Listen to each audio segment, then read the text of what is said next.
Okay, so now I'm going to take all the water pipes off the back. It's just 12mm bolts, 2 studs. 2 studs.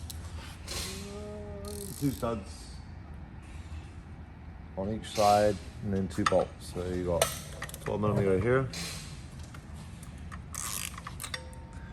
12mm here, and then you got the bolts.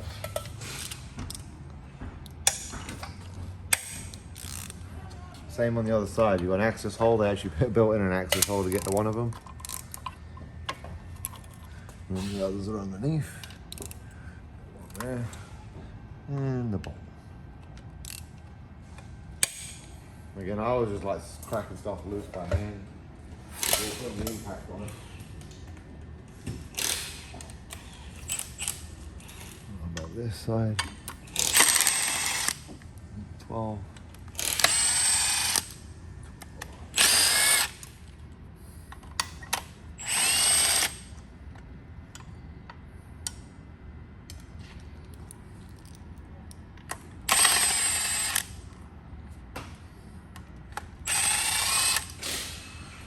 The 12's out. The only thing holding it in is in the center. Right here, you have an O-ring. So it will wiggle loose. It'll kick out all the coolant. Now you can sit there resting on it like this and try and fight that O-ring. I like to use pry bar and just help it out. Because that's all you're fighting is that O-ring.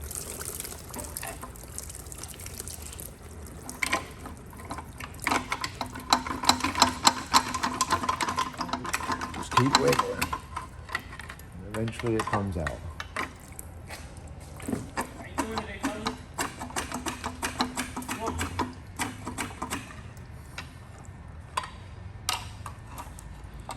She's just about out.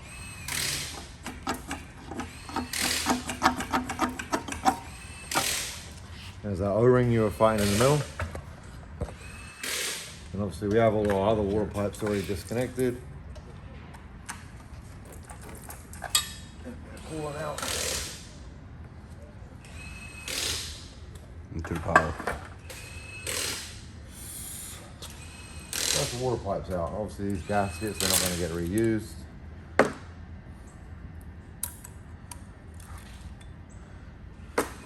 Show those off.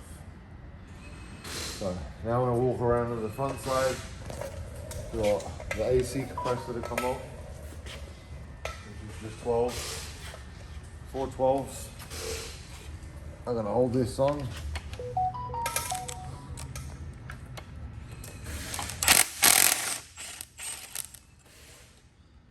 You always know the AC compressor bolts, they always got the pink on them.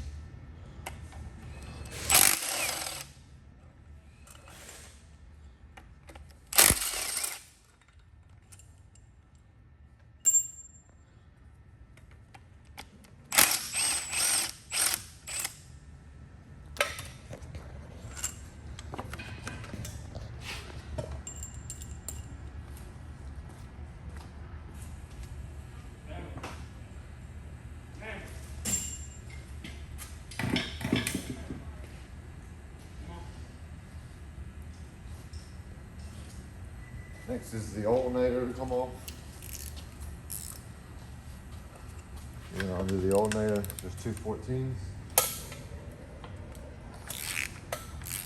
One there, and the lower one there. This is a part that not a lot of people know about these. So this is what I always do.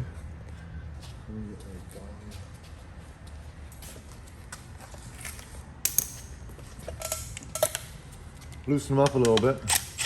Get yourself a little room.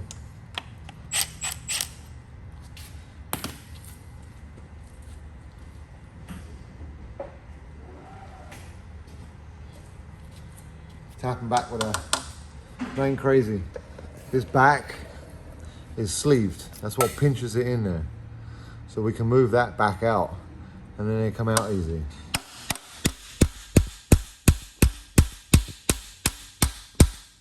see now we got the gap that's in there. So we know that one's good. And we do the same in the bottom.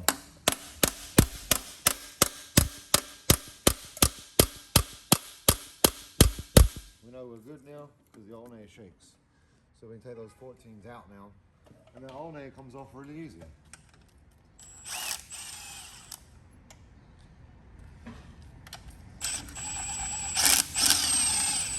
It literally falls out.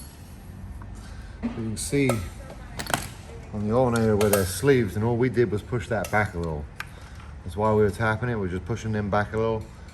So, but you know, when you tighten it up, it'll re-pinch it again.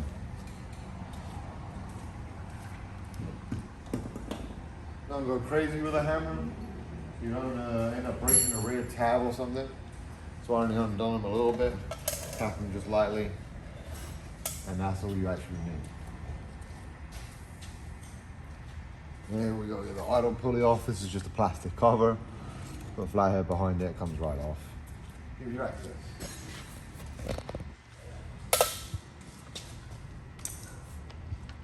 $14. That easy, that comes off.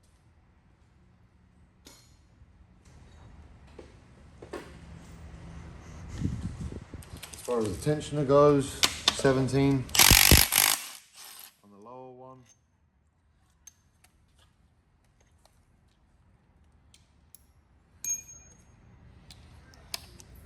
12 on the top. That's this one here. Tensioner's off.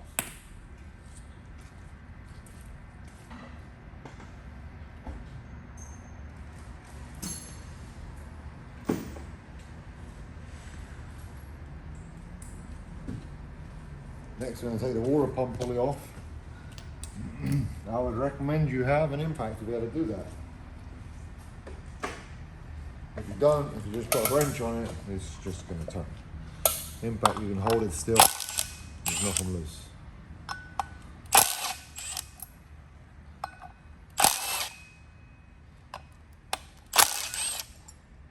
The one thing to take note of is you have one dimple. That's to align it back up. If you try doing it in any other direction, obviously it's not actually going to fit on there, although the holes will match up. So just make sure you're paying attention when you put it back together that you line that up.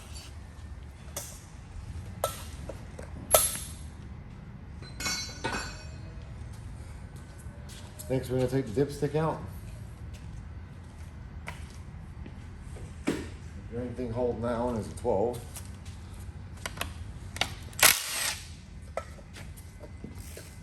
Again, it's O-ring, so sometimes these are a pain. And this one, oh, there you go, there it goes. Try not to be bending the tube.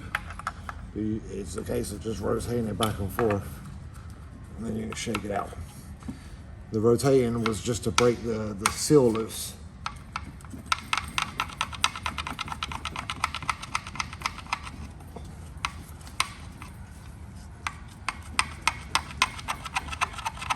So all I'm doing is keep twisting and pulling up at the same time.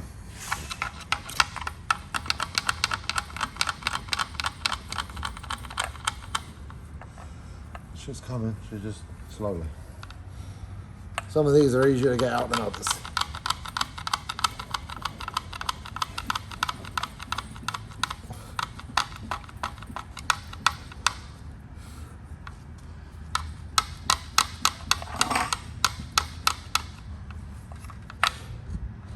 This one's being a pain.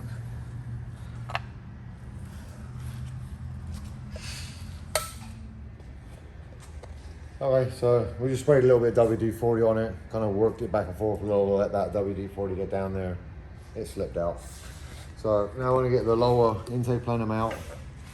So then we can get down to the injectors, get the fuel line off, get the injectors out, and everything like that. So you have all your Allens that go around.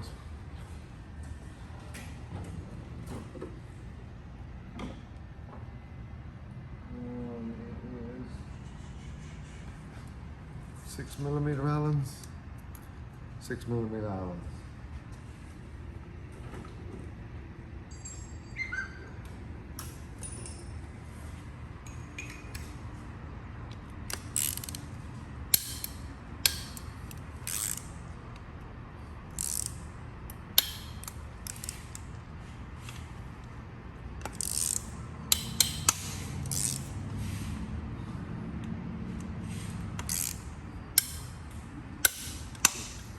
Take it easy with these because they're not the strongest bolt in the world and they will strip.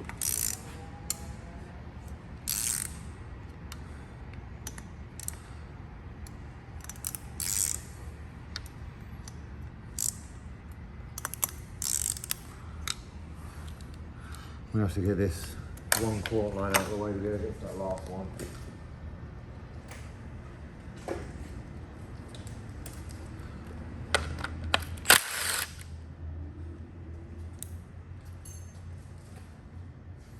And you see you have two coolant lines that go to the front cover. You have this one and you have this one.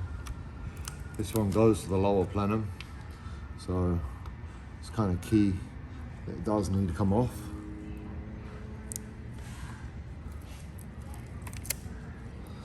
This one's the one that went over to that radiator line that we took off, the metal hard line.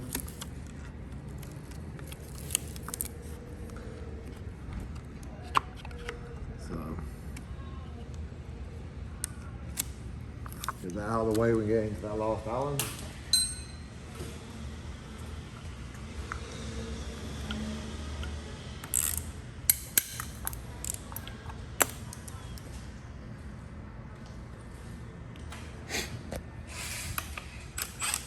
Get the bolts out.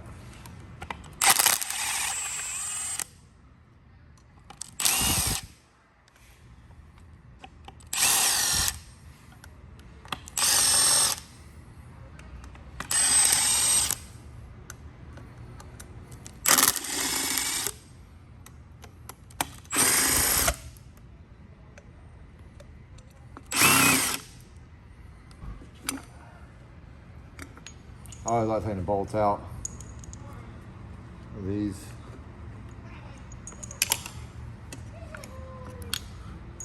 You just take the intake, plane them out at an angle.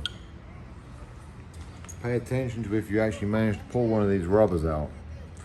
They actually go in these holes is actually to help hold the bolt in there and to center it. Now, that was the only one it pulled it on. So I know that when I put that one back in, it's the one that doesn't have a sleeve in it already, which is that one.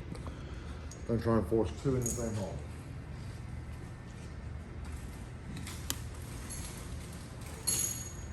And we already got the coolant line off the front. Then just bring it up at an angle. And she comes out.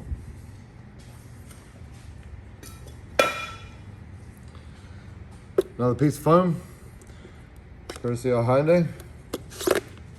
Underneath of it, there's your injectors. Because they're loud, that was their answer. Put a piece of foam on it. So now we're going to undo the fuel lines first and get it off the high pressure. These are all 17s. And then obviously we've got a 10 here and a 10 here that hold it in also. So we'll go ahead and get those off.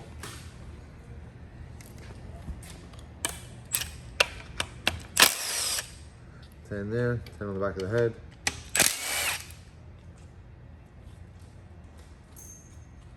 Obviously at this point, you need a wrench.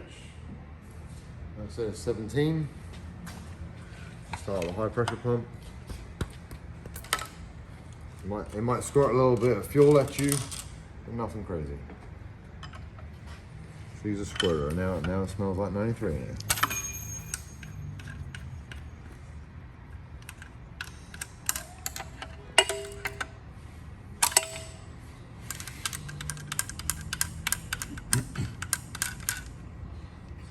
Now we have all of them off.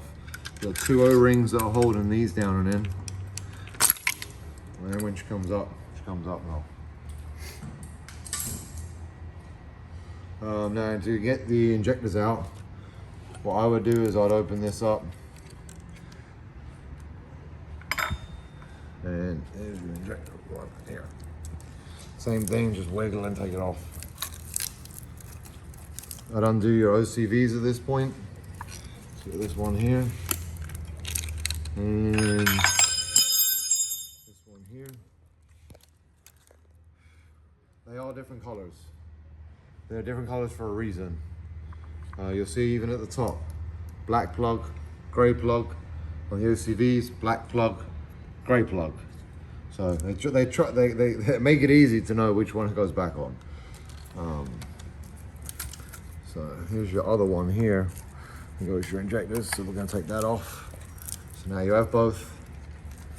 Make sure we're not trapped up by anything else, and we are, because we're trapped up by this. And make sure that we get that out of the way. The last one on here, you know, is just the OCV. We'll turn off so we can get that cable out of the way. Now we'll get the injectors out. 12mm is what we're looking for on this. Again, I'd be doing these by hand first. Don't go straight to impact. Being as this has your fuel pressure rail, the fuel rail pressure sensor in it. Obviously that rail is not going to come out with this being in the way. So this is obviously your first rail is going to come out. So remember that for going back in, which way around you're putting it back in. I'm going to crack all of them loose, just so that side of it's done.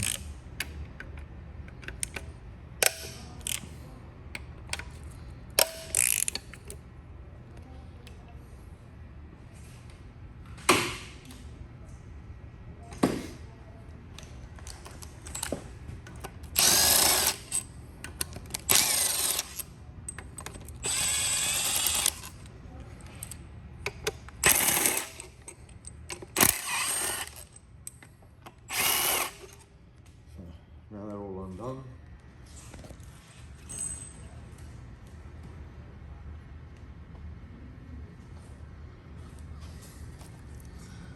Just wiggle them up. Sometimes you need a pry bar to be able to do this too. Oh my gosh, she started coming. That's one side of your injectors.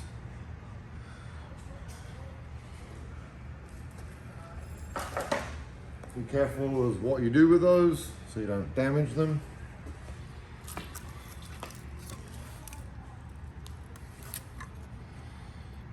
This is where sometimes the pry bar comes in it. Just to get them initially loose, just be careful on where you're going on this. So you don't damage the wiring harness, because there is a wiring harness that is zip tied. So you don't want to pinch any of those wires, you're going to have fuel problems later. You got your other 3 injectors.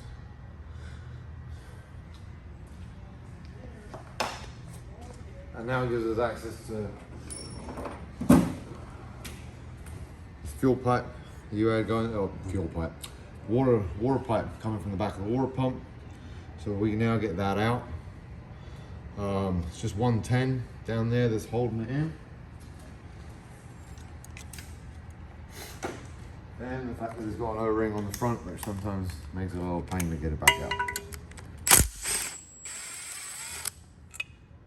Get that 110.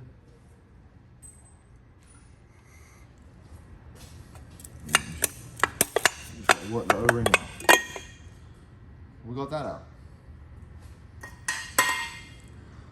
The last thing that's in here is your oil pressure switch. It's not a sensor, it's a switch. Which you have to take all of that out just to be able to unplug it. Now the reason I say it's not an oil pressure sensor and it is an oil pressure switch is your ECU has no idea how much oil pressure it has. The only thing it does have is it has a red light that comes on your dash if it gets too low. I believe it's 6 pounds of oil pressure is what will trigger that light to come on. If your engine's running and that light comes on, it's already done.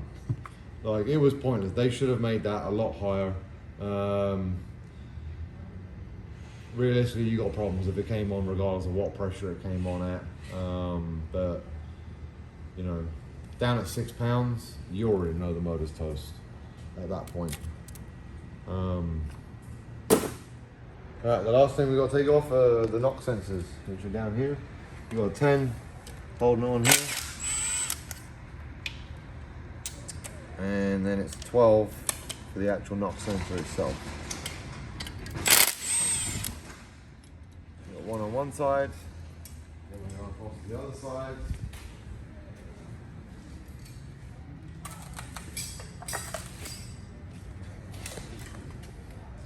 And undo this one too.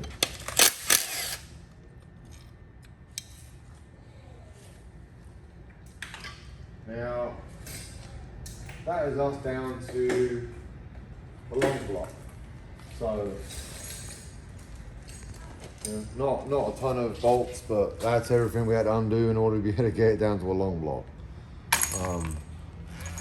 Now the next stage obviously is we're going to be going down and tearing it down and seeing the carnage on the inside. See how much damage she done.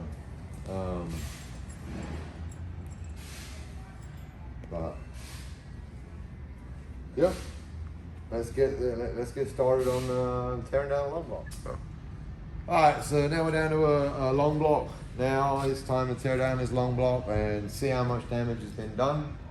Obviously we already know the block's junk, the crank's junk, pistons and rods are junk. But you know, everyone likes to see the carnage. So we're gonna do that. Obviously we're gonna start with the valve covers. We've got to come off first in order to get the timing cover off and everything else. So it's just a bunch of 10s all the way around the valve covers that we're gonna be taking off.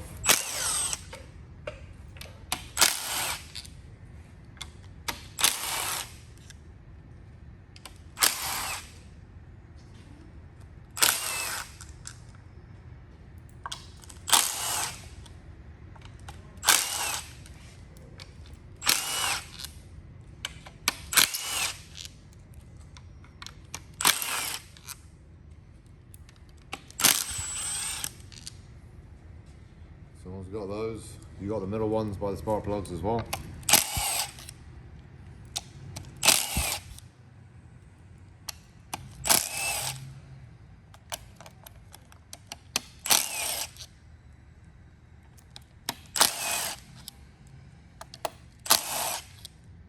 There's one valve cover completely released.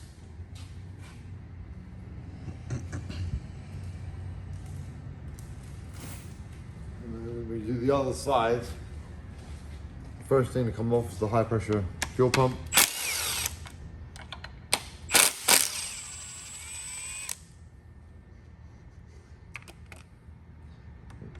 That'll just wiggle out. I always grab that immediately. It's the roller that runs on the cam. That's actually what pumps the high pressure pump.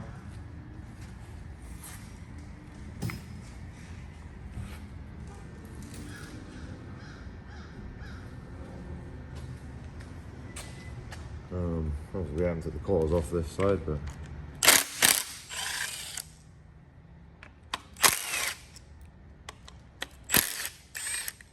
in order to get this coil out, you gotta at least crack this bracket loose. You gotta move it. And we can get the coils off this side.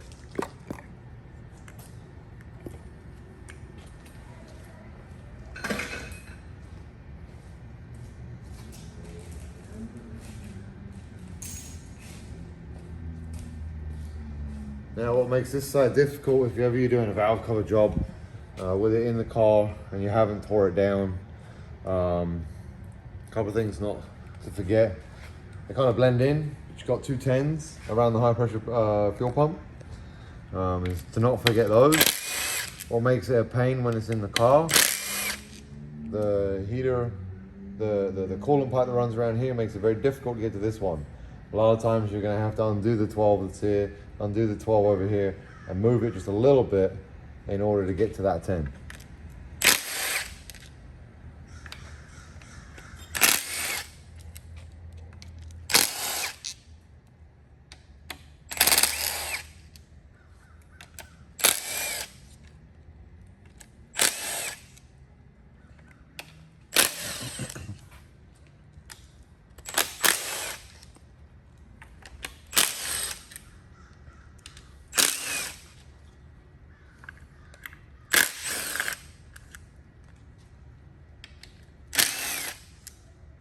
Again, don't forget your ones in the middle by the spark plugs.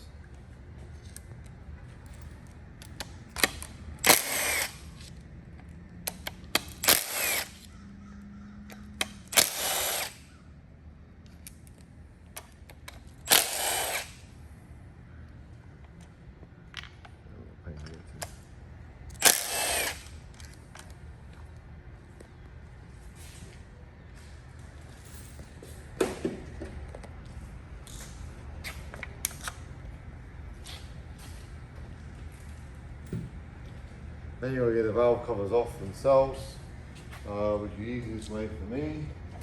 If you can't, I use the popper. Let's just work your way around. Try not to break it. They are made of plastic.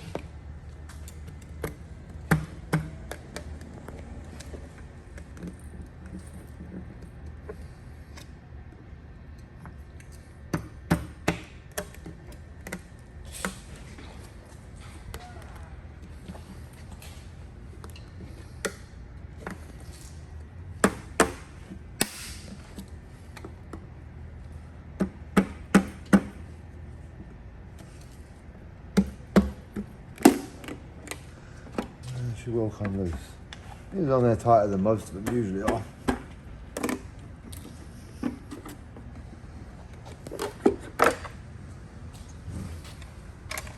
You see a valve cover gasket. You also have one here. If you ever order valve cover gaskets, it doesn't come with this one. I would recommend changing that out if ever you're doing your valve cover gasket.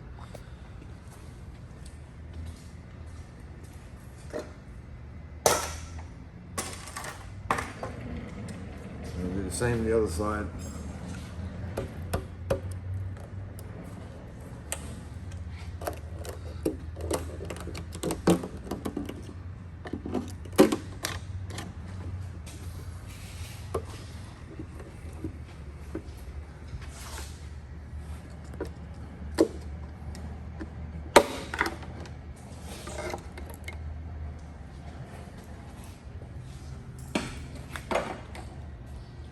Get into the cams. Now those are off. Now we get the front timing cover off. And the water pump. Kind of all in one deal.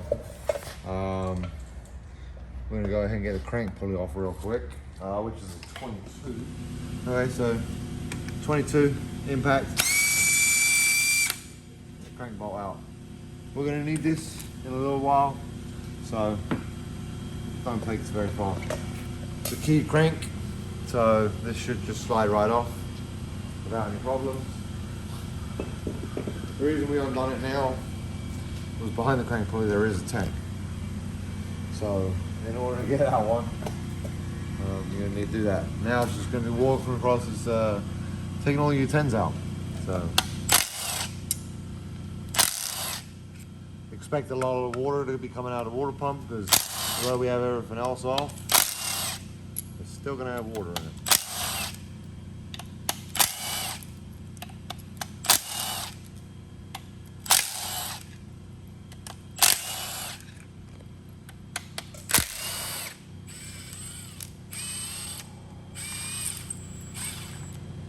So your 10s.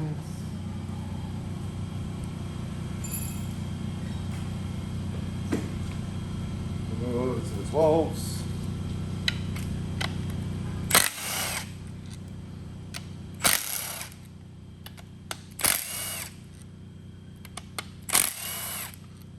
So the ones on the water pump, the only thing holding the water pump on now is a 6mm Allen.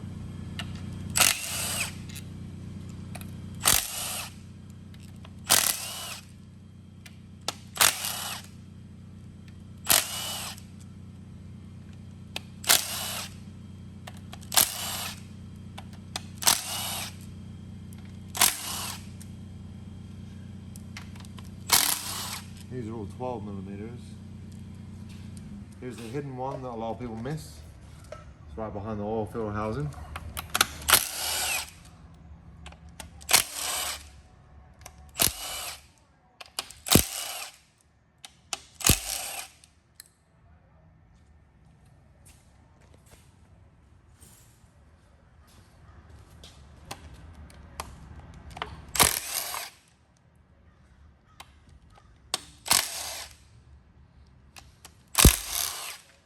don't need to take that one out. It's just an inspection hole. Then we got two 14s up here and the Allen.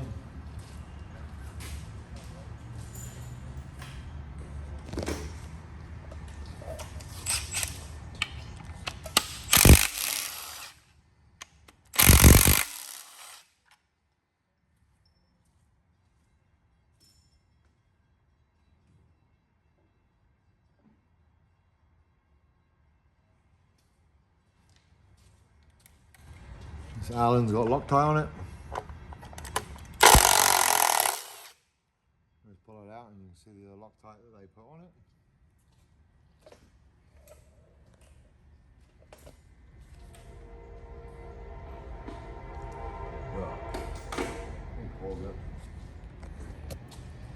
Then we just take the water pump off. Not go too crazy. Like I said, coolant is going to come out.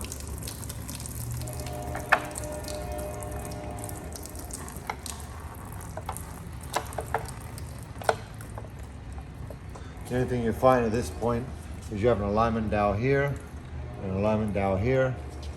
That's basically what you're just trying to loosen up. So don't go crazy trying to get this. We're just trying to get it off the alignment dowels. Which, if it's been on there for a while, like this one,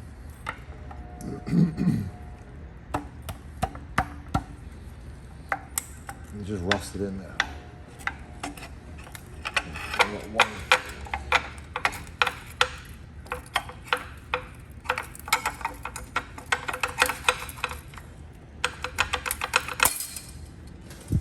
This one had the alignment dowel, one stayed in the water pump, one stayed in the front cover. But that's basically what you were fighting, and why it didn't just fall off. These alignment dowels, they just rust themselves in there.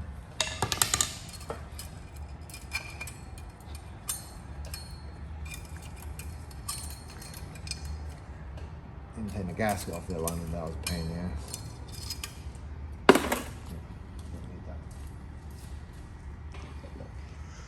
Now, one thing to remember to do before you pull the front cover off is going to be undo the oil pan. Now, this is the one obviously seen yesterday.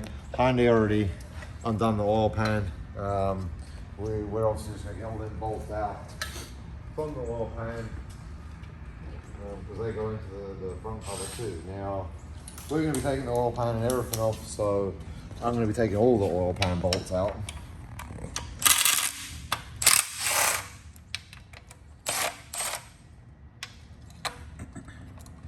And that one's even missing one.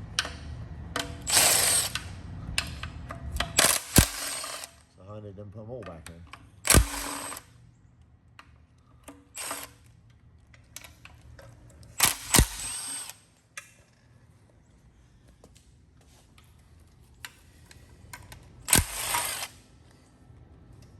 Usually when you're undoing this oil pan will stay in place because of the gasket makeup. This one's already been taken off by Hyundai, as I said, so I expect this one to fall down to the ground.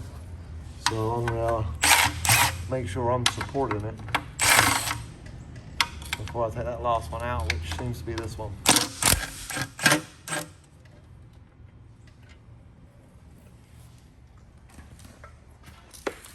Now you can start to see some of the metal that we're going to be finding in here. You know, like I said, it's going to be bad. That's part of your oil ring on a piston.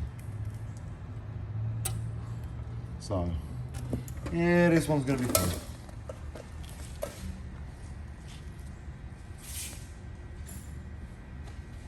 So now you have all of these out. Now we're able to get this front cover off.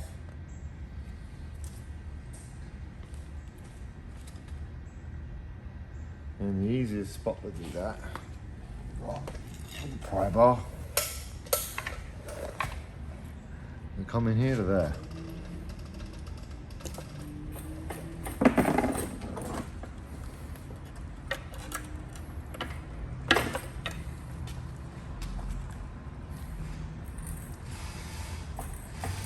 I'm gonna pause it.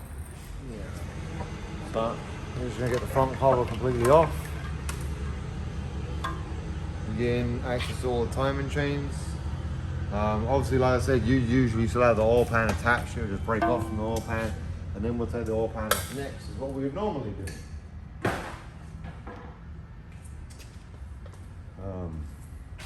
You do have an O-ring here. This is from the back of the water pump. Again, that's something you should be changing out before you're taking the front cover off.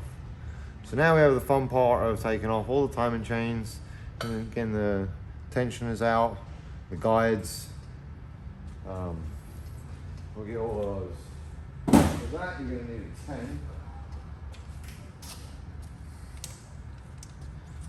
Now, the easiest way I've ever found this to do is taking this side off is easy. It's this side that's a little bit of a pain. So I actually have a pin here that I'm going to use, but actually this pin's too big. So I'm going to use a pick.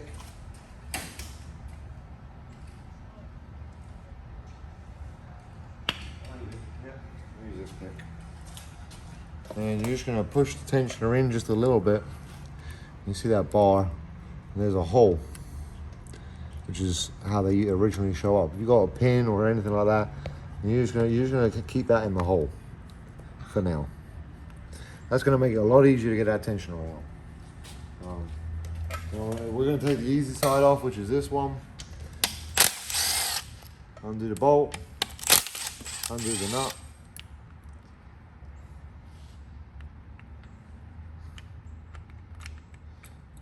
That's trash. Keep the spacer.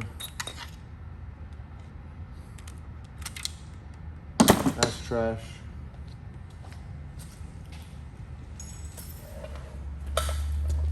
Now we're able to come up here. Let's get the chain off. Get the chain off. Trash. You got 2 12s. We're going to take that guide out. Let me get that out real quick. There's that little bit more room for the one next to it.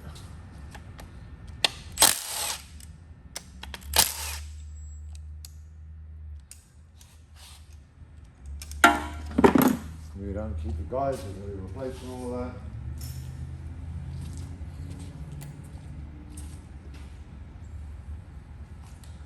Next is the oil pump, is what's on here. These are all split. You can see your timing mark there. Maybe whenever you're setting it back up, that's your timing one. So obviously whenever you're putting these on, you make sure towards the front. You should never be reusing these. There was a bulletin at Hyundai. These get replaced. They're known to crack when you retighten them back down. And yes, we have actually experienced that one time before we knew about the bulletin. So throw those away. We'll take the guide off. So we can get access into that. A little bit of carnage in there.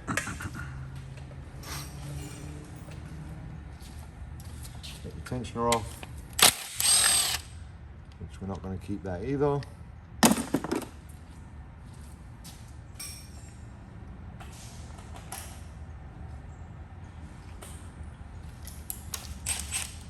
Get the chain off. You have to undo this lower one. Now, if you got a 3.8, your oil pump is not going to come with a new one of these. A 2 litre does, but the 3.8 does not. I'd recommend replacing it. You're replacing everything else, so I'd be replacing this too. But just know when you buy the oil pump, it does not come with that gear on there. Also doesn't come with a bolt. So just to remember that too. We're replacing that chain. And your gear that's going to run the oil pump, you're going to replace that too. And now we're going to get into taking the timing chain off the other side.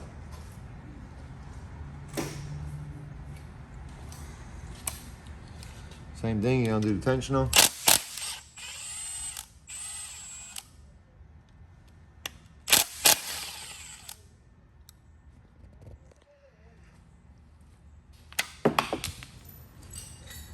Popped out. What a pain. Okay, so it popped out. The pain in the ass when they pop out and they fully extend is this bottoms out on the back here, and this still isn't fully extended. So to actually get this out is a little bit of a pain. It wasn't too bad for me to get it out this time around, but that's why we want to be putting a pin in that, because it makes it a lot easier to get the tensioner out. So kind of showed you what to do and then what not to do. Get the guide off, throw that away. Be careful with your fingers with the cams, because if they got pressure on them, they are going to move. I'm going to throw the timing chain away, throw the other timing gear away. We'll keep the spacer for the tensioner. And then we're going to take off the other guide.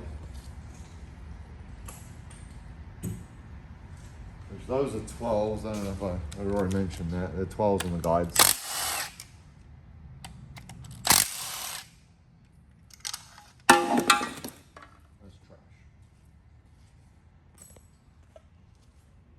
So that's taking all of that apart now, so now we don't have none of that. Now we can go back to the heads and we can get all of the cams out so we can get the heads unbolted from this. I do like to strip the heads whilst it's in this state. The heads will be going to the machine shop, see if they can be saved, see if they're any good. So we're gonna strip everything off from around it first. Like, you know, we're gonna take this off, the OCV out,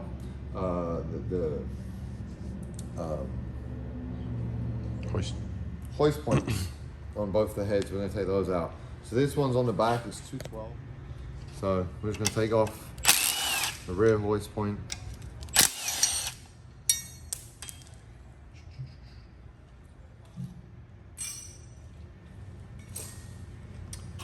And then we're going to do, this is where the coolant pipe attached. Just gonna take that off. I'm gonna strip the heads all the way down for the machine shop. Then you got the other hoist points on this side. These are 14s. I switched over to a 14. You got that. Now we're gonna do the OCVs, the outside two, which are your intake OCVs.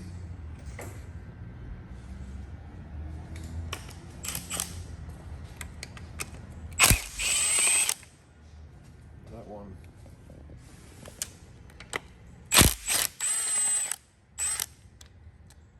one. So these are held in and they're sealed with an O-ring.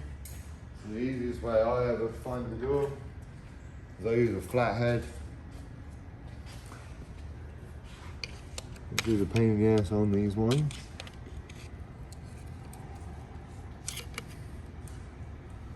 And you can pause it there for a minute. You kick it to the side just so that you have a way of getting underneath of it. Because you need to just give it a little bit of pressure to be able to get them out.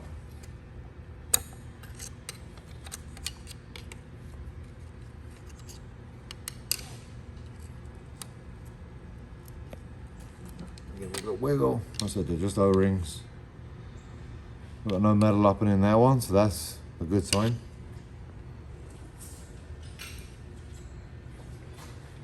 Same with this back one. Get in.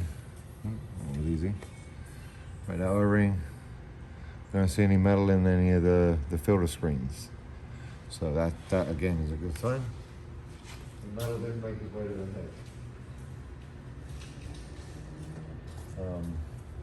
Now we're going to be undoing the exhaust OCV, which they're just 3 bolts. 1, 2, and this is going to become completely loose.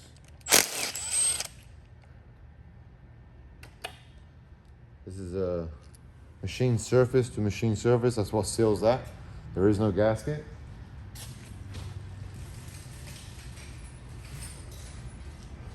We'll go over to the other head.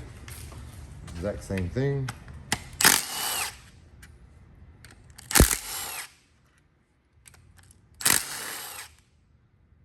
I'll find that to be the same way.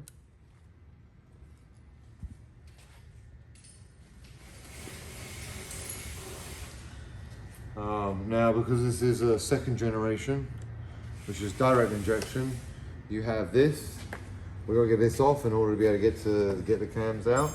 You go back to a 6mm Allen.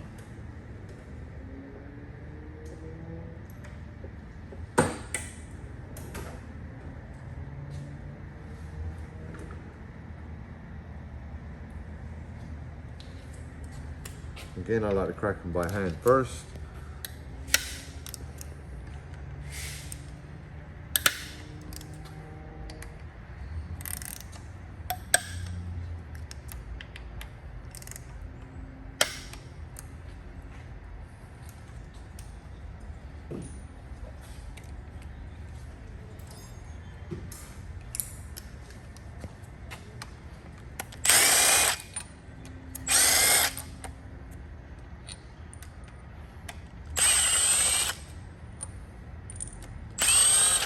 It's not going to just fall off.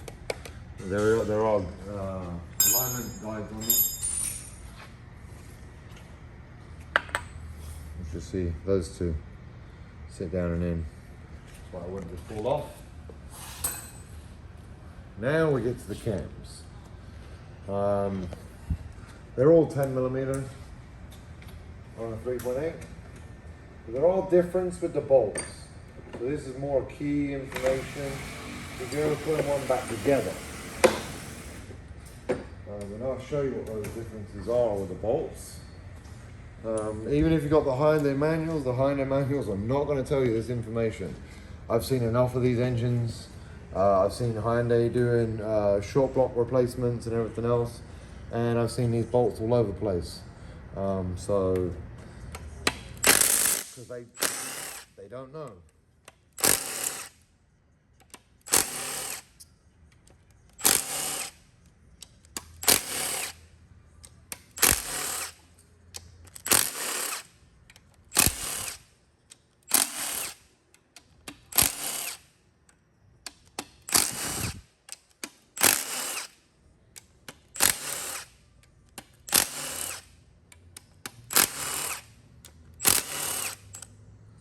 Okay, so we're going to go over a couple of things here, just so that people know this. You have your cam caps in the middle of them all. They're all numbered and lettered. So you got LI1, LI2, LI3, left intake 1, left intake 2, left intake 3. So that's coming from the front of the motor, 1, 2, 3. This is obviously your intake cam. Now if you look at the exhaust ones, they're just L1, L2, L3. So you see the way they're orientated. They need to be that way around when you put it back together, or you're gonna end up having cam problems. Along with this is also stamped in there with an L. So you know this goes on the left head, and that one's got an R on it on the other side. That it has an R in there to tell you that it's on the right head. So you'll see the same with these caps. Now you got RI1, RI2, RI3, R1, R2, R3. So they have their placement of where they need to go. That is where they need to go. Now going back to the bolt difference. So this is one of your kinds of bolts that you're going to find in the head. And that's your other one. The ones with the longer thread have to go in this main front cap. This one's got a big thicker shoulder. That's for all your caps. So when you pull these apart, you pull the ones out of the head, all of them have got the longer thread. Every single one of them. But you go across your caps, they're all gonna have that shoulder. So I know nobody's been in this thing and assembled it wrong. But that's just your way of knowing they are different and knowing where they go back in when you put them back in.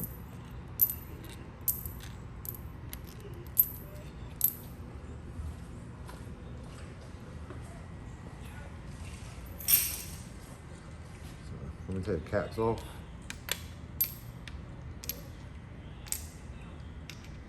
Front one's gonna have guides on it, so it's gonna be a little wiggle, but they'll come off easy enough.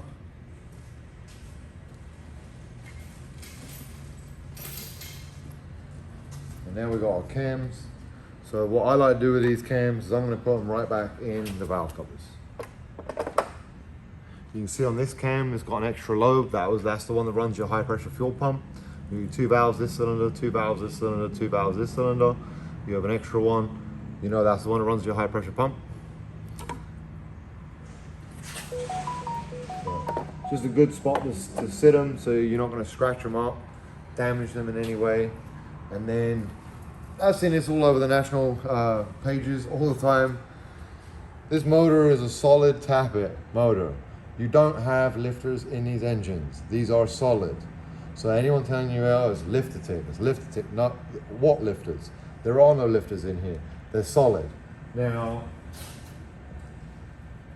there are differences between them, and you could have the lashing incorrect 100%. Take one of these off.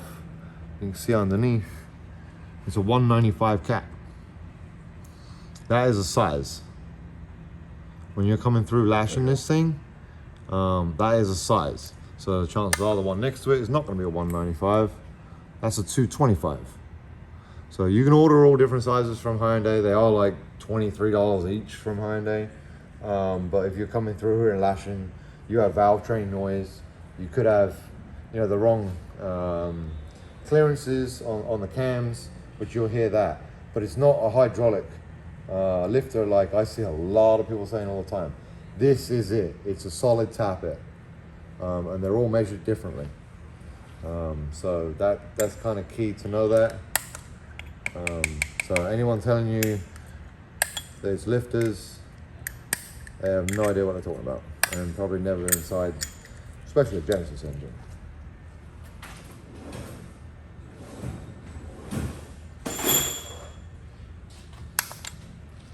Now I know a lot of people like to pull these out, and they like to mark them and where they were in the motor and everything else.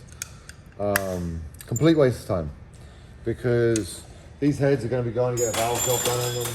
They're going to get surfaced. Whenever you get a valve job done on them and everything else, those clearances change. So you need to be valve lashing it if your head's been apart. If you're taking those cams out, I'd be valve lashing it anyways. Even if you're, you know, not going as far as taking the head off and it going to the machine shop, Hyundai's QC is not very good. So I would be going through it anyways and making sure that everything's correct. Maybe that is a noise that you have going on inside your engine, and it's just because they didn't valve lash it correctly. So yeah, marking them which hole they came out of, sure, you might, you know, that'll work. If it's been in the machine shop, it won't work. They'll be way different. So that's where we're at with that. Now we can get the cams out of the other side. Same process.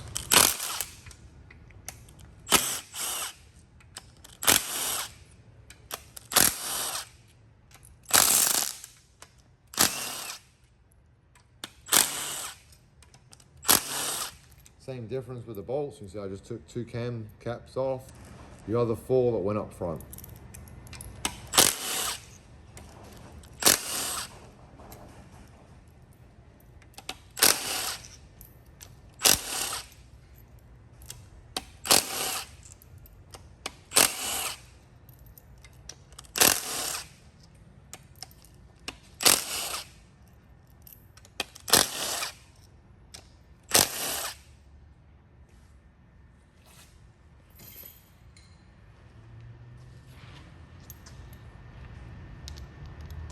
I have seen it before where these cam caps have actually been blank and they haven't been marked at all.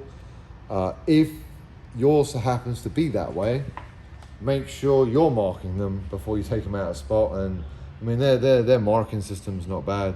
RI1, you know, and mark them because it does matter where they go. I've only come across that a couple of times, but I have come across it. I think it's actually in a 2-liter, not a 3.8 that happened. Unlike the 2-liter, these don't have any cam bearings at all. You know, in the 2-liter you have one on the exhaust. The 3.8s don't have any cam bearings. Same thing, we're gonna get to tap this out.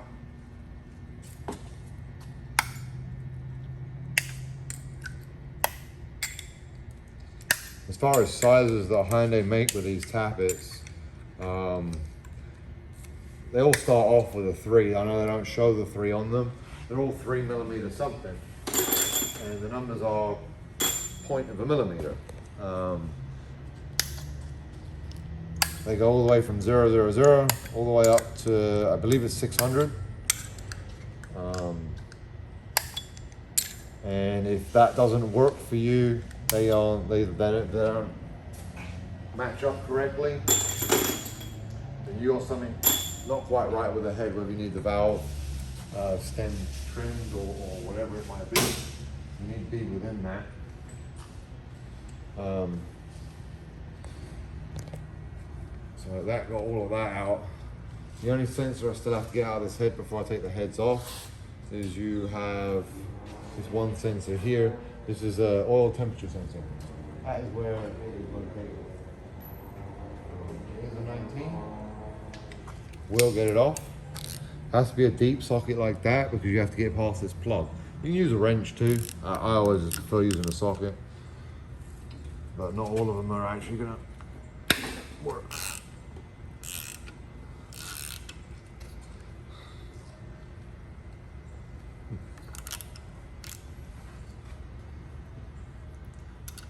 And you should be putting thread sealer on this when you put it back in.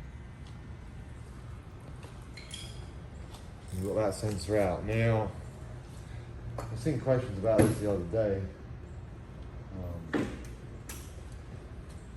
going to go ahead and do the head bolts on this, which are quite easy to get to. They are 12-point bolts. On the 2 liter is an M12 triple square. It is not a Torx. I've seen many people say it's a Torx. It's not a Torx. It's an M12 triple square. So we're going to go ahead and take all these out now. So, as I said, M12, or 12mm, sorry, 12-point. I've used a long ratchet. Don't be doing this with impacts or anything else. Not until you got them reasonably loose. You should be working your way around all the head bolts. The nice part is I think we're going to get to the carnage once we get this head off. We're going to see the damage. How much damage it's done.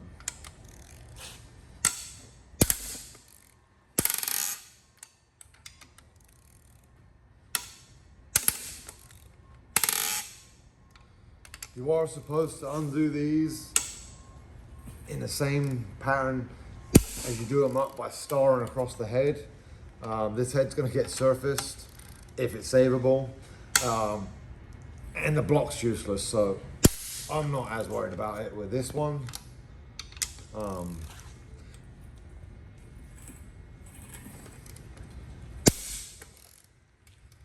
we got all of those loose. So if you were to be doing this, you should be doing the star pattern backwards, starting here, here, here, here, and then crisscrossing you as you come in to release the tension evenly across the head. But like I said, we're getting the head surfaced anyways if it's savable. The block is junk on this. We already know that with the holes in the block. So I'm not as worried.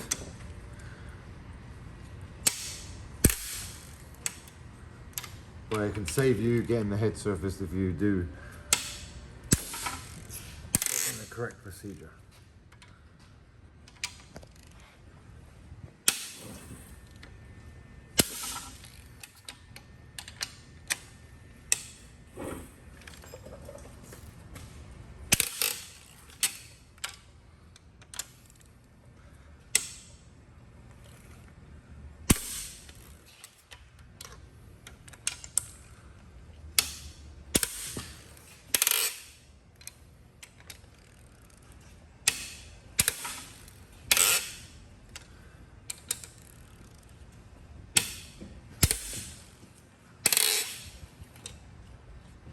Then you crack them all loose.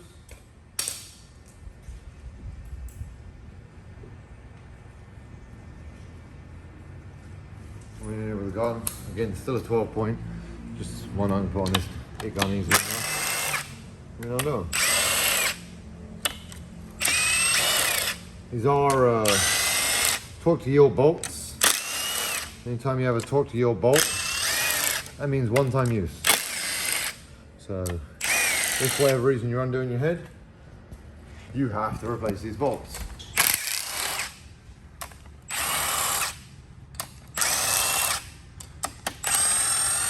They're designed to stretch, but they don't go back to their form. So they're only designed to be stretched one time.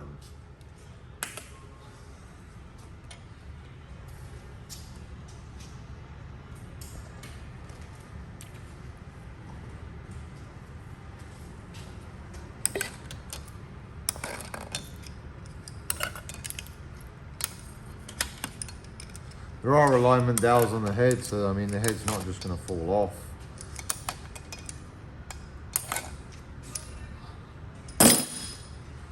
I don't like leaving it on them for too long, so we're going to pull this one off real quick and see if there's any damage in this one.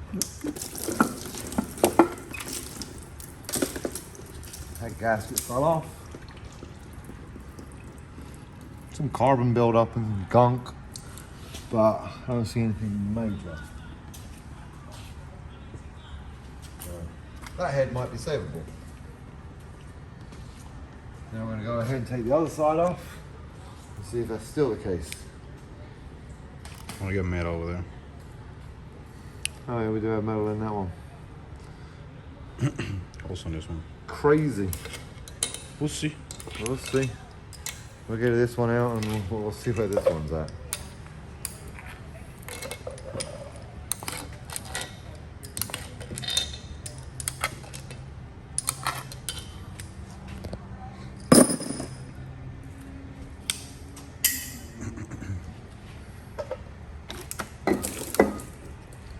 Oh, yeah, no, we got damage. Oh yeah. Ah, and this head's probably trashed too. We're missing one exhaust valve for sure. Oh yeah. As far as we didn't see any damage on the injector, to be honest with you, because obviously that's where your injector comes in. Spark plug's missing the end of it altogether. So this head's probably going to be trash. Not even going to bother sending that to the machine shop for them to find out if it's good or not.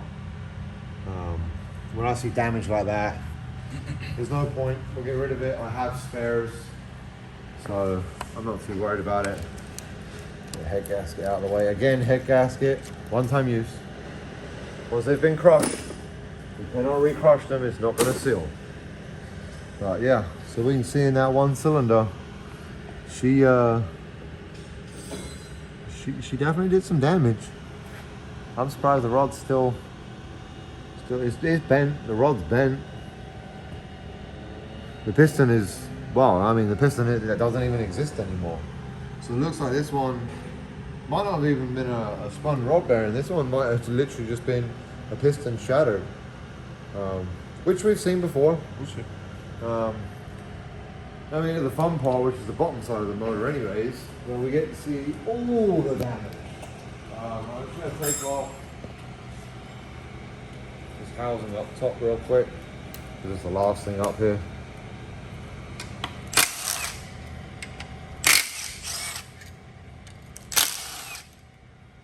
Which has got your oil pressure switch,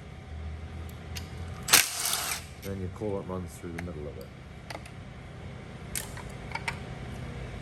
Off. Gasket's trash.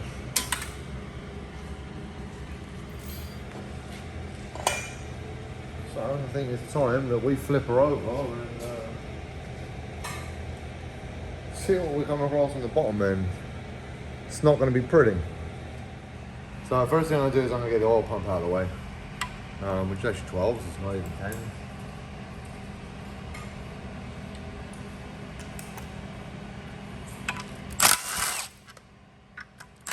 There's 3 bolts on a 3/8. On a 2 liter there is 4 of them. And it has an O-ring on them. The 2 liter one does not.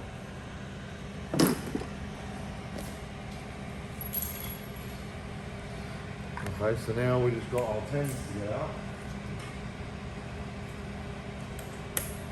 There's a bunch of them. Now the ones not to forget are these two here. Now they're easy to forget. You see they run through and they go to that rear cover. So taking these two out is key. Remember that. You will break them. They're not very strong at all. So I always like to start with these ones just so I know they're out. And then just going through the rest of the upper oil pan.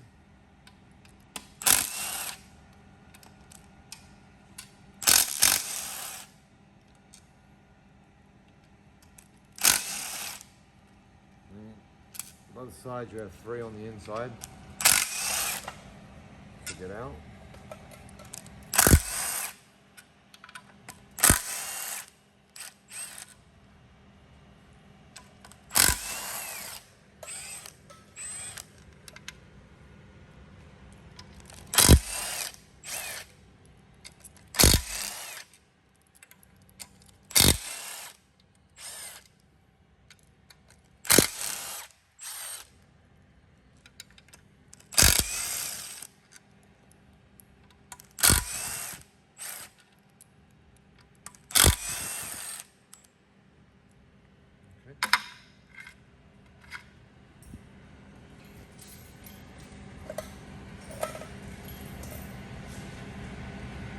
And come in with a pry bar.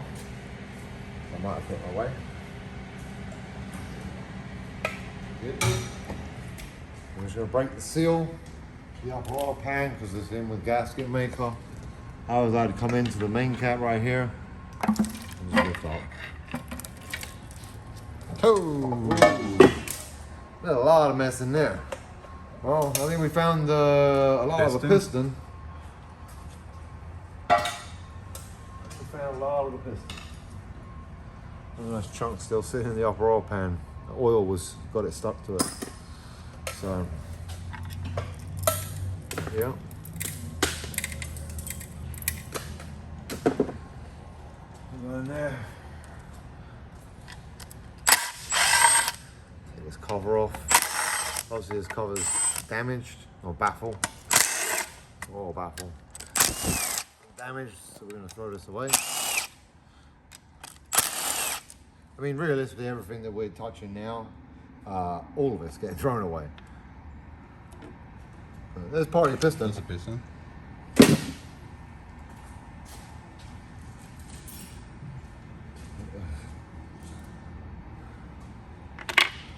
So, yeah. That's a big chunk of the piston. Obviously, that's where your wrist pin went. We know what it is that went wrong with this one.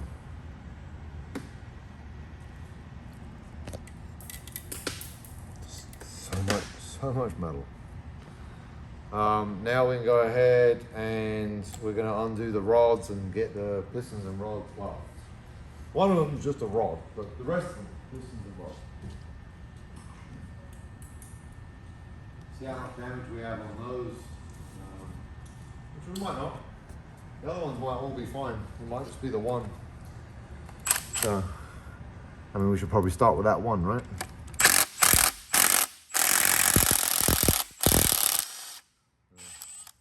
Yeah, this one is not in the best of shapes. Well, that bitch just fell apart. It does have a spun rod bearing in it. But it's actually attached to the crank. But as we get it around up top, we might be able to get that off. But the two bearings are sitting on top of each other. These are torque yield bolts too. You see how damaged that one is because it's been beat the hell up. They are torque yield bolts on the rods, one-time use. So you'll be throwing those away. I mean, like I said, we're gonna be throwing all of these away. Here is the rod. You can see, I mean, that's straight to you, but yeah, I don't think that's gonna work in another motor. So we'll keep that. We'll give it to the customer and show him like that's basically what caused all of his damage was piston exploded or piston came apart, and in turn took the rest of it out. So keep that so he has it as memory. It's not cheap to be fixing one of these. So yeah, we always like to keep the bad parts so that we're able to show the customer what went wrong in their engine. This is where the crank bolt's going to come in handy. As I said, we're going to keep that handy because realistically we need to be able to turn the crank so we can get to all the piston or get to all the rod bolts. So you keep your 22 socket, and obviously you just need a ratchet at this point to be able to turn it.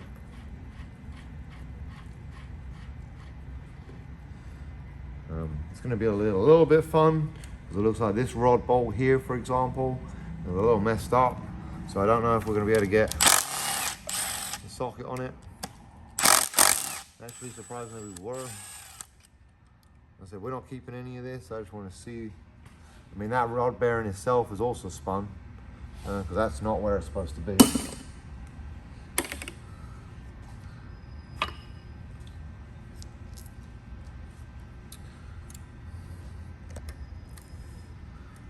So you can see where it started flattening itself out, especially this one. You can see where it goes fat. So it already spun that rod bearing too, which means the cause of all of this was probably an oil problem, whether it be lack of changing it, low on oil. Couldn't really tell with this one because Hyundai already took the oil out of it. So they're all trash. Like I said, we're just going to carry on to tearing this down. So we can take the other. So we can see that, you know, this is probably because of the other one, something caught up here, and that's actually what damaged the piston. But obviously we can see this one is trash anyways. The piston rings are all stuck in on this side, they're not on this side. So, yep, again, another trash. Now we're going to turn the crank so we get the next set.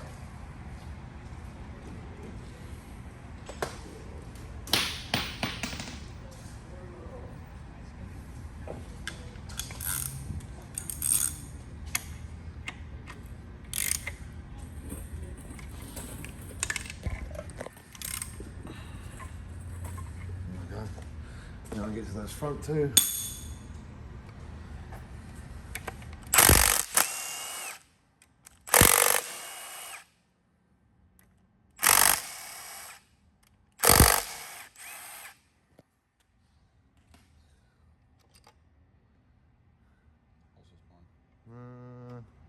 No, because the bearing's in the correct spot. Although it stayed on the crank, you got both the lips right there. Looks like you got bearing, yeah, you got bearing damage, but it hadn't spun yet. It was going to. Most likely oil damage. It was going to.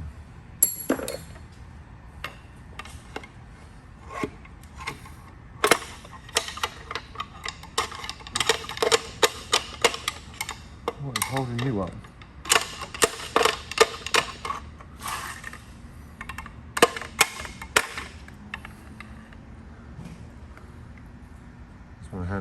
Well, you do got piston damage as well. So, I mean, once you have metal go through the motor, that's why, you know, I'd already said that we weren't keeping none of this.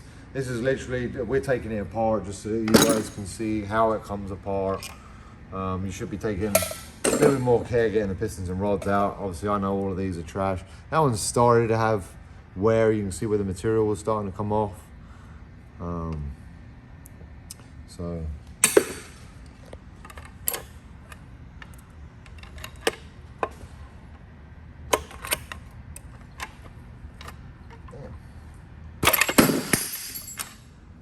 What charge you want to damage that? Oh yeah, we shouldn't have wanted to damage that, you're right. This one actually still has a piece of the other one stuck in it. So, the piston on this one doesn't look bad actually. Doesn't look like it saw any damage, but again, you know, if it's been through an engine failure like this, or especially like this, no. We're not going to be putting any of that back in. You can see this bearing now, the one that I told you got welded on. This is what we're looking at. This one's still on there, and they're welded on. So, Oh, it might crack them loose. No, maybe not.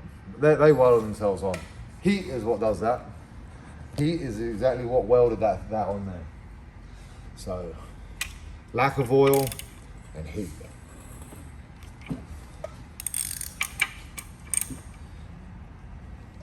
The last two.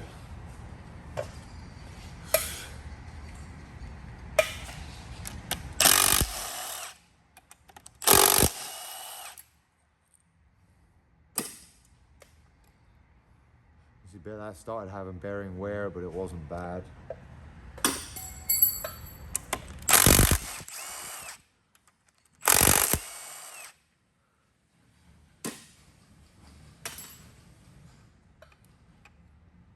That one started having bearing wear, but it wasn't bad yet.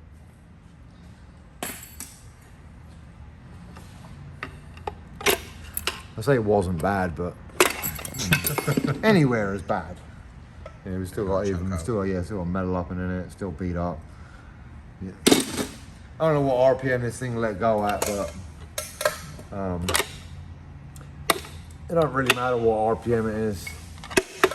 It's that metal's flying around pretty quickly. This one's still got all the stuff in it as well. The metal goes around the motor really quickly. So now we're down and we have all of that out.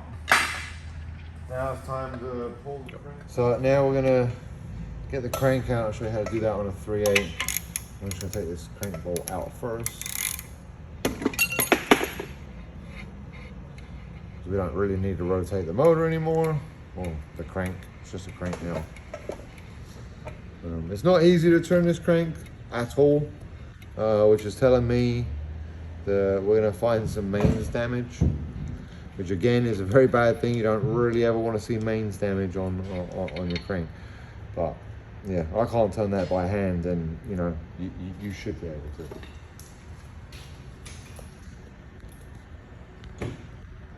So all we're going to need for this, we go back to our 12.12 socket, and we're going to start going through and undoing all the mains.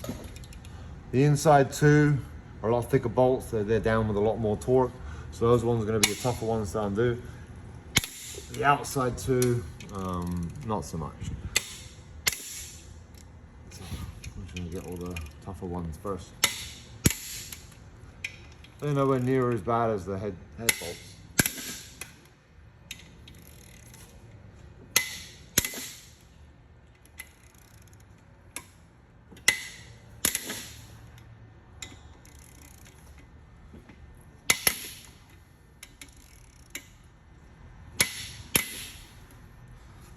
The outside ones, like I said, they're a lot easier.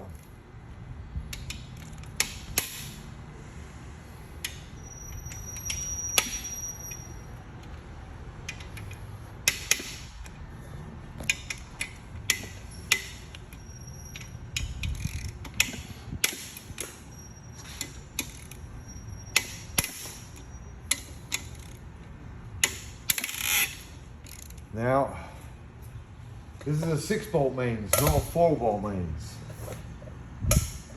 So you have the outside ones. Don't forget the outside ones, because those main caps are not going to come off if these are on.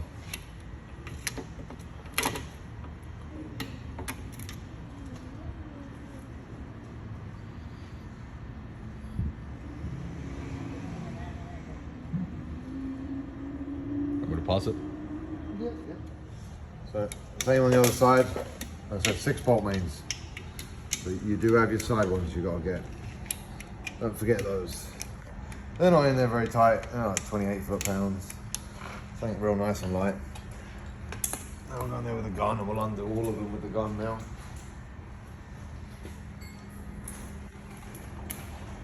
These are all torque yield bolts. They're all throwaway bolts.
Drive ones out. Should be able to walk these out. What I always like to do is I use the bolts to help them come up. We've got the rear cover still to come off too. But if you took your 10s out earlier, it ain't that bad to do now. You can literally just come in here, break the gasket maker. Because I already got the 10s out before we even put it on the engine stand.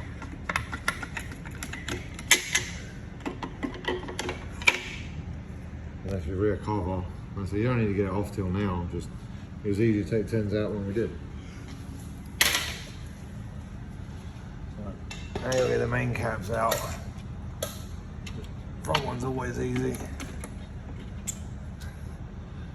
Barely any mains damage on that on number 1. It's trash. I use the bolts, just lift them up. You gotta get the wiggle out of it. Push them away from each other and you can use them to lift.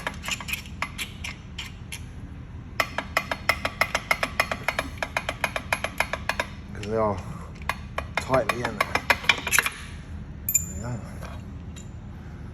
That one's got a little bit of wear, but nothing crazy. This one's right next to the rod that gave out. So I dare say if any of them's bad, it's probably this one. This one also has your thrust bearing on it, which your issue could be with your thrust bearing. These you just gotta keep wiggling and working at it. They come up.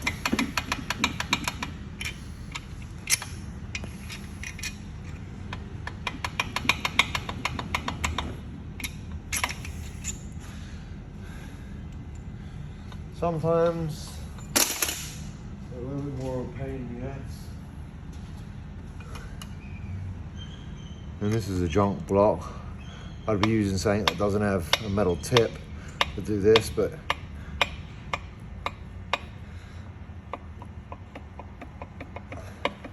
you're just trying to help walk it up to be able to get it out. It's got a little bit of bearing wear, again, nothing crazy.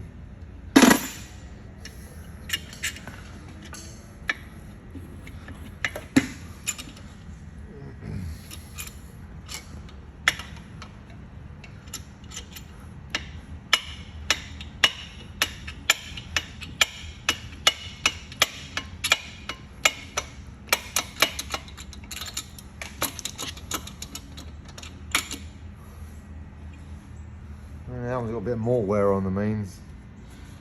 But now your crank's out. If you notice across your main caps, if you're actually rebuilding yours, you'll notice they're all numbered and they're all arrowed. Arrow towards the front. That one's obviously number 3. This one's clearly number 4, has a 4 on it. Yes, it matters where they go. Make sure they go the right way around. They didn't number and everything else on that thing for no reason. So, let's see if this crank's gonna come out easy enough. She gave out. She's out.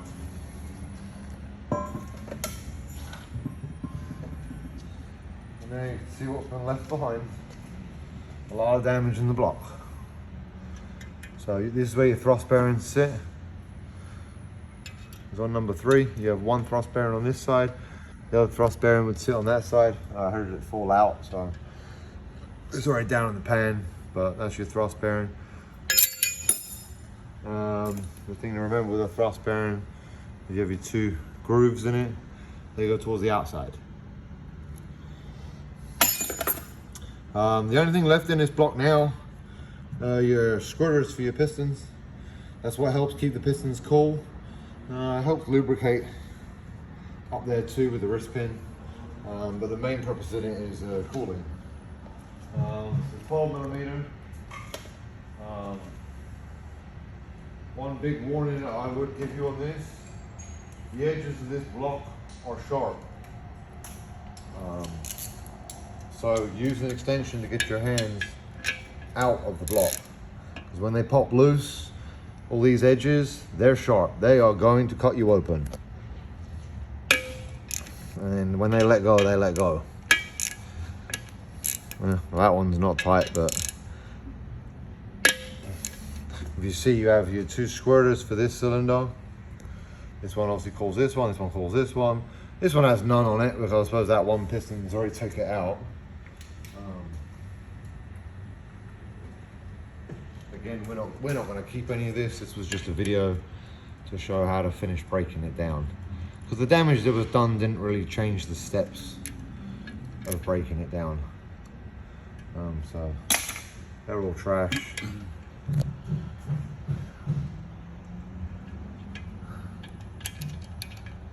As you can see on this squirter, both of them have been annihilated off of it. Now, normally if this was just a spun rod bearing motor or something along those lines, this is where, you know, I'd be keeping these. I'd be cleaning them all properly and everything else. But this block's completely torn down. This is the stage that I would be at and be taking it to the machine shop. Go get checked for everything. But that's basically a complete teardown on this one's a BK2 3.8. The BK1 is not that much different. Other than the difference between them is the direct injection. The pistons look a little different, but for the most part, very, very similar steps for the BK1. So next time we get one in, maybe we'll make a video breakdown of BK1 so you can see the differences. But with the 3.8s, they're pretty much the same. Same with the 2 liters. You know, you have the BK1 and the BK2. The differences in those are so small that we'll probably do a video of a BK of a 2 liter, but it'll probably only be one, just because they're so similar. With a video of one, it will show you exactly what you need to do for both. Again, there are small differences that in a video like that we would point out, but yep, the blown up Genesis.